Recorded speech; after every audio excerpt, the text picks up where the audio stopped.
Bhogapuram airport లో వాళ్ళ హయాంలో వచ్చింది, మా పబ్లిసిటీ వాళ్ళు చేసుకున్నారంటూ కూటమి ప్రభుత్వంపై ఇప్పటికే వైసీపీ గవర్నమెంట్ అయితే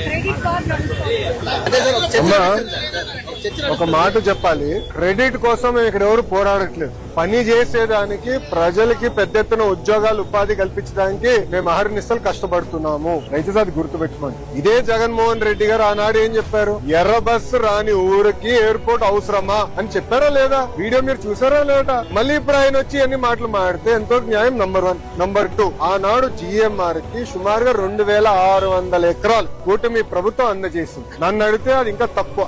ఒక్క హైదరాబాద్ ఎయిర్పోర్ట్ కి 5000 ఎకరాలు ఇచ్చాం. ఆనాడు ఇదే పెద్ద మనుషులు ఏమన్నారంటే హైదరాబాద్ ఎయిర్పోర్ట్ కి 5000 ఎకరాలు అవసరమా, ఎయిర్పోర్ట్ కి 5000 ఎకరాలు అవసరం. ఈ రోజు మీరు హైదరాబాద్ ఎయిర్పోర్ట్ చూడండి, అదే సమయంలో బెంగళూరు ఎయిర్పోర్ట్. ఈ రోజు బెంగళూరు సిటీ 2 ఎయిర్పోర్ట్ కోసం ఎత్తుకుతున్నారు. కానీ అదే హైదరాబాద్ రాబోయే 100 సంవత్సరాలు కూడా కావాల్సిన డెవలప్మెంట్ కి భూమి రెడీగా ఉంది. ఇదే టెర్మినల్ ఇంకొక మిర్రర్ కాపీ అటు పక్కన చేయొచ్చు. సో అలా ముందు చూపుతో ఒక విజన్ తో చంద్రబాబు నాయుడు గారు ఆనాడు చేసి, జగన్మోహన్ రెడ్డి గారు అధికారంలోకి వచ్చిన తర్వాత జిఎంఆర్ కి ఇచ్చిన భూమి కూడా వెనక్కి తీసుకున్నాడు. సుమారుగా 600 ఎకరాలు వెనక్కి తీసుకున్నారు. కూటమి ప్రభుత్వం తిరిగి వచ్చిన తర్వాత ఆ భూమి మళ్ళీ జిఎంఆర్ కి తిరిగి ఇచ్చారు. ఎందుకు ఇచ్చారు మనం చెప్పాలి. కేవలం ఒక ఎయిర్పోర్ట్ లో ఫ్లైట్ ల్యాండ్ అవుతాము, ప్యాసింజర్స్ దిగుతాం, ప్యాసింజర్స్ ఎక్కి వెళ్ళిపోతాం కాదు.